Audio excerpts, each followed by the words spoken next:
Welcome back, ladies and gentlemen, to another deep dive into the weapons that shaped and shattered human history. Today, we are talking about one of the most controversial, most debated, and most feared military rifles ever issued to American soldiers, the M14 rifle.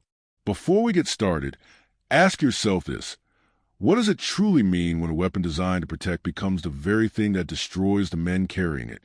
Stay with us, because by the end of this video, you will never look at military history the same way again. And if you are new here, hit that subscribe button. You do not want to miss what is coming. It all begins in the cold, calculated halls of the Springfield Armory in 1954. The United States military, fresh off the Korean War, was desperate.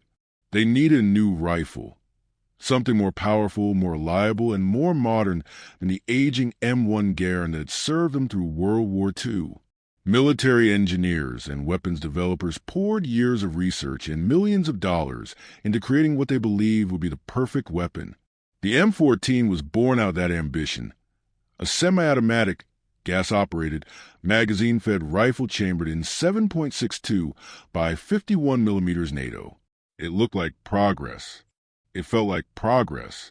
But progress, as history reminds us, can be deeply, dangerously deceptive.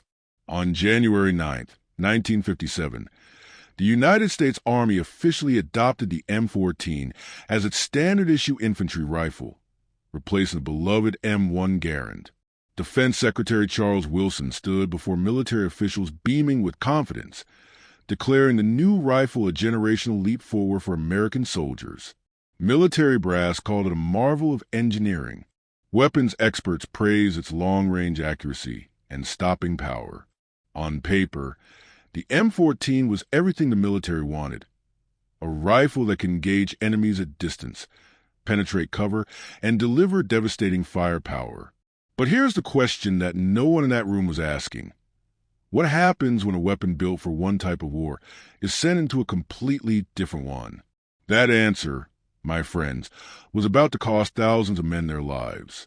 Fast forward to the dense, suffocating jungles of Southeast Asia in the early 1960s. American soldiers, young men barely out of their teenage years, were being deployed into the Vietnam War with the M14 strapped to their backs.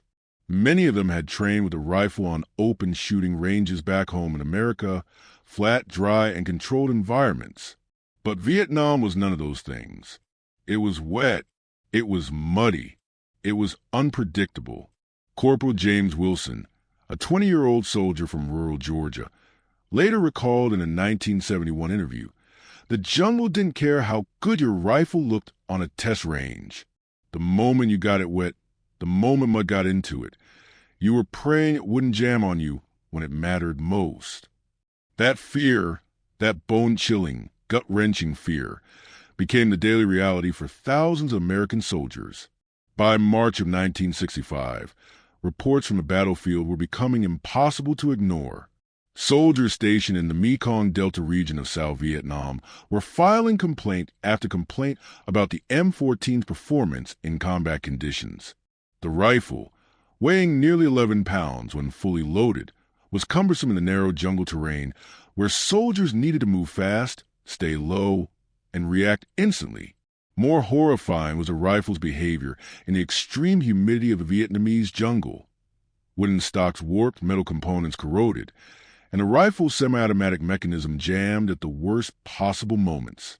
Lieutenant Colonel Harold G. Moore, who would later write the legendary account, "We Were Soldiers Once," and young, was already voicing deep concerns about the equipment being handed to his men. The M14 was failing the soldiers who needed it most. November 14, 1965, the Battle of Ia Drang Valley. This was one of the first major engagements between U.S. Army forces and the North Vietnamese Army, and became a brutal test of American firepower and equipment. Lieutenant Colonel Hal Moore led approximately 400 American soldiers into Landing Zone X-ray, where they were surrounded by nearly 2,000 North Vietnamese troops. In the chaos of that firefight, soldiers reported that their M14 rifles were firing uncontrollably on full automatic settings, burning through ammunition at a terrifying rate. Men ran out of bullets mid-battle. Others struggled to control the rifle's fierce recoil under sustained fire.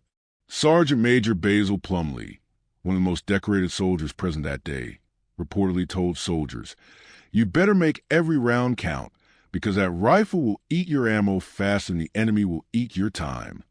79 Americans died in that valley. Many did not have to. Back in Washington, the Pentagon was scrambling. The reports from Vietnam were painting a devastating picture of the M14's failures in real combat conditions, and military leadership was being forced to confront a difficult truth. They had issued hundreds of thousands of soldiers a weapon that was not suited for the war they were fighting. Defense analysts and weapons evaluators began secret internal reviews in December 1965, compiling incident reports, soldier testimonies, and field data that pointed overwhelmingly to the same conclusion. The M14 was a rifle built for wide-open European battlefields, not for close quarters, rapid movement, jungle warfare that defined Vietnam. But admitting that mistake openly meant admitting institutional failure, and that was a pill that military leadership was deeply reluctant to swallow. So here's your question for the comments. Do you think military leadership prioritized soldier safety or institutional pride? Drop your answer below. By 1966, the debate inside the military had become explosive. At Quantico, Virginia, Marine Corps weapons evaluators were conducting side-by-side tests comparing the M14 to a newer, lighter, revolutionary rifle that was starting to gain serious attention, the AR-15, which would eventually become the iconic M16. The results were staggering. In jungle-simulated combat tests, the AR-15 consistently outperformed the M14 in rate of fire, maneuverability, and reliability in humid conditions. Marine General Wallace Greene, Jr., who had initially supported the M14, was reported to have said after viewing the test results, "We owe these boys something better than what we have given them." It was a rare and stunning admission from a military establishment that had spent years defending a deeply flawed weapon. The M14's days as America's primary battle rifle were numbered, but not before more blood was spilled. Do not go anywhere. Subscribe if you have not already. Welcome back. If you are joining us for the first time, go back and watch part 1 before continuing. The story you are about to hear builds directly on everything we uncovered in the first half of this documentary. For those of you who stayed, thank you. What follows is a part of the M14's history that military textbooks gloss over, that government briefings quietly omit, and that the families of fallen soldiers have spent decades demanding answers about. This is not just the story of a rifle. This is the story of institutional failure, political arrogance, and human cost of decisions made by people who were never once in a line of fire. And if this kind of truth-telling matters to you, hit that subscribe button right now, because we are just getting started. In 1966, at the U.S. Military Assistance Command headquarters in Saigon, a classified document was circulating among senior military officials that would later become one of the most damning pieces of evidence against the M14 program. The document, compiled by military analysts, detailed over 300 documented incidents in which the M14 had malfunctioned during active combat, directly contributing to soldier casualties. The findings were explosive, and they were buried. Senior commanders, unwilling to face the political fallout of admitting the rifle's failures, reportedly ordered that the report be classified and its findings restricted from public knowledge. Private First Class David Hargrove, a survivor of one such malfunction incident, told reporters years later, "We knew the rifle was bad. We told them it was bad. They sent us back out with the same rifle anyway." That decision had a body count. August 8, 1967. One of the most extraordinary moments in American military history unfolded not on a battlefield, but in a congressional hearing room in Washington, D.C. Representative James J. Simonton of Missouri stood before a packed chamber and demanded answers about the M14 program and the mounting evidence of its failures in Vietnam. Declassified transcripts from that hearing reveal that military officials deflected, minimized, and in some cases outright contradicted field reports that had already been submitted by soldiers on the ground. The session became heated, with Symington reportedly pounding his fist and declaring, "These are not statistics. These are Americans, and they deserve weapons that will not kill them before the enemy gets a chance." The hearing sent shockwaves to the defense establishment, but real change still moved agonizingly slowly. In the Cu region of South Vietnam in 1967, American soldiers were fighting an enemy that had mastered guerrilla warfare to a degree that no military academy had fully prepared them for. The Viet Cong operated through an elaborate network of underground tunnels, launching lightning-fast ambushes at close range before melting back into the jungle. In these encounters, a rifle's weight, length, and rate of fire were the difference between life and death, and the M14 was catastrophically ill-suited for all three. Soldiers reported that the rifle's length made it nearly impossible to maneuver in dense undergrowth. Its weight exhausted soldiers who were already carrying heavy packs through brutal heat. And in ambush situations, its rate-of-control fire often left soldiers outgunned against enemies carrying AK-47s. Here is a question worth considering. If soldiers in the field knew this, why did it take Washington so long to listen, while soldiers in Vietnam were dying in part because of the M14's failures? Back home at Fort Benning, Georgia, new recruits were still being trained extensively on the same rifle throughout 1967. Young men, many of them drafted against their will, spent weeks learning to handle, clean, and fire a weapon that their fellow soldiers in the field had already largely abandoned or condemned. Veterans who returned from Vietnam and were assigned to training roles at Fort Benning described the experience as surreal and deeply disturbing. Sergeant First Class Raymond Torres, a two-tour Vietnam veteran, recalled, "I was standing there watching these kids train on an M14 and thinking, if they end up where I just was, that rifle is going to let them down the same way it let us down. And there was nothing I could do about it. The institutional machinery ground forward regardless."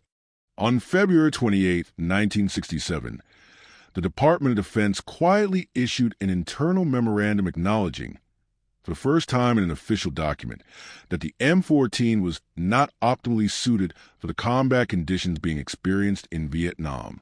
The language was careful, measured, and deliberately vague, a bureaucratic masterpiece of saying something damning while committing to nothing. The memo recommended further evaluation of alternative infantry weapons, a process that had in reality already been underway for months. What made this moment particularly chilling was the date. Soldiers had been reporting these exact failures since 1963. For years of field evidence, for years of casualties, for years the suppressed complaints had finally produced a single internal memo filled with cautious language and no accountability. The families of soldiers lost in those 4 years received nothing. Not an apology, not an explanation, and certainly not the truth. January 31st, 1968. The Tet Offensive. North Vietnamese and Viet Cong forces launched one of the largest and most coordinated military campaigns in the history of the Vietnam War, striking over 100 cities and outposts simultaneously. In the brutal urban battle for Hue City, American Marines found themselves in close quarters, building-to-building combat that would last 26 days. For many of these Marines, still carrying M14 rifles into that nightmare, the weapon's length and weight became critical liabilities in stairwells, hallways, and rubble-filled streets. Marine Lance Corporal Paul Martinez, who survived the Battle of Hue, described the experience decades later. "You're trying to clear a room with a rifle that feels like you're swinging a plank of wood. The guys with AKs could turn corners faster than we could even raise our barrels." Hue City claimed 147 American Marine lives. The number haunts historians to this day. In 1991, the National Archives released a collection of previously classified military documents that finally, irrefutably confirmed what veterans had been saying for decades. The documents showed that senior military leadership had received detailed reports about the M14's combat failures as early as 1963, a full 4 years before they issued even their first cautious internal acknowledgement. They showed that soldier testimonies had been systematically downplayed, that field reports had been reclassified, and that procurement decisions continue to be driven in part by the economic and political interests tied to the rifle's production contracts. The Springfield Armory, which manufactured the M14, was deeply embedded in the political economy of the defense industry. Reading those documents today, one cannot escape the devastating conclusion. Soldiers did not just die because of a bad rifle. They died because of a system that valued institutional reputation over human life. And that question, does it still happen today, is one I want you to think hard about in the comments. Today, if you stand before the Vietnam Veterans Memorial in Washington, D.C., that long, black wall bearing the names of 58,281 Americans who never came home, you are looking at a monument that carries within it the weight of every decision we have discussed in this documentary. Not all of those names are there because of the M14, but some are. And the question that should follow every visitor away from that wall is not just who were they, but will they fail before they ever reach the battlefield? Military historians, veterans advocates, and weapons analysts who have studied the M14 program extensively agree on one sobering conclusion. The scale of institutional failure surrounding this rifle was not an accident. It was the product of a system that had never been properly held accountable. The wall stands. The names remain. The system that put them there largely continued unchanged. In more recent years, military historians and weapons analysts working at the Modern Battlefield Analysis Center in Quantico, Virginia, have used the M14's failures as a landmark case study in what they call weapons procurement accountability. The lessons drawn from the M14 program have been cited in reviews of subsequent military equipment decisions, from body armor procurement in the early 2000s to communications technology failures in Afghanistan. Retired Colonel Thomas J. Harvey, who spent 2 decades studying military equipment failure patterns, wrote in a 2023 analysis, "The M14 is not merely a weapon story. It is an institutional story about what happens when procurement politics and pride override the obligation to listen to the people doing the actual fighting." The M14 taught the military painful lessons. The question that historians continue to debate is whether those lessons have truly been learned, or merely stored away until the next crisis forces them back to the surface. Between 2020 and 2024, a team of oral historians working across various U.S. veterans hospitals conducted an extensive project collecting first-hand accounts from Vietnam veterans about their experiences with military equipment, including the M14. The testimonies gathered were extraordinary in their consistency and in their pain. Man after man, now in their 70s and 80s, described the same feelings. The initial confidence they had in the rifle during training, the growing unease as it failed in the field, and the lasting anger at a system that had ignored their warnings. One veteran, 78-year-old William Billy Crane from Knoxville, Tennessee, broke down during his recorded testimony and said, "I watched my friend Charlie go down in a firefight partly because his rifle jammed." Partly. That word, partly, has lived inside me for 50 years. These are not statistics. These are human beings, and their stories demand to be heard. Here is something that will make you deeply uncomfortable, and it should. Despite its catastrophic record during Vietnam, the M14 rifle, in various modified forms, has never entirely disappeared from military service. The M21 sniper weapon system, the M25, and the M14 Enhanced Battle Rifle have all emerged as derivative platforms that attempted to salvage the original design's long-range accuracy while addressing some of its combat failures. The United States military continued deploying variants of the M14 in Iraq and Afghanistan during the 2000s and 2010s, where its long-range precision found a more suitable role in the open desert terrain of the Middle East. Analysts are divided on whether this represents genuine adaptation or institutional reluctance to fully abandon a deeply flawed legacy system. So here is your final comment question. Do you think the military ever truly learned from the M14's failures? Or do you see the same patterns repeating today? Think carefully. The answer matters more than you might realize. The historical record stored in the Library of Congress on the M14 program runs to thousands of pages, procurement contracts, field reports, congressional testimonies, classified memos, and post-war analyses. Taken together, they tell a story that is as much about human systems as it is about a rifle. They tell the story of engineers who genuinely believed in their creation, of generals who defended it beyond reason, of politicians who protected it because of economic relationships with defense contractors, of soldiers who carried it into hell and begged to be heard, and of a bureaucracy that moved so slowly in the face of life and death urgency that the gap between what was known and what was acted upon can only be described as a moral failure. History does not offer clean endings, but it does offer accountability. And the M14's history demands exactly that from every level of the system that created, deployed, and defended it for far too long. And that is a full, unsparing story of the horrors of the M14 rifle. From its ambitious birth at Springfield Armory in 1954, through the blood-soaked jungles of Vietnam, through congressional hearings and classified cover-ups, through the oral testimonies of men who carried the weight of its failures for the rest of their lives. This is a story that deserves to be told, remembered, and reckoned with. If this documentary moved you, challenged you, or taught you something you did not know before today, please share it with someone who needs to hear it. These stories survive because people like you choose not to let them be forgotten. Hit that subscribe button and turn on notifications. We have more stories like this one coming. Stories that history tried to bury and that we are determined to uncover. On behalf of every soldier who carried that rifle and every family that never got answers, thank you for watching. The truth is the least we owe them.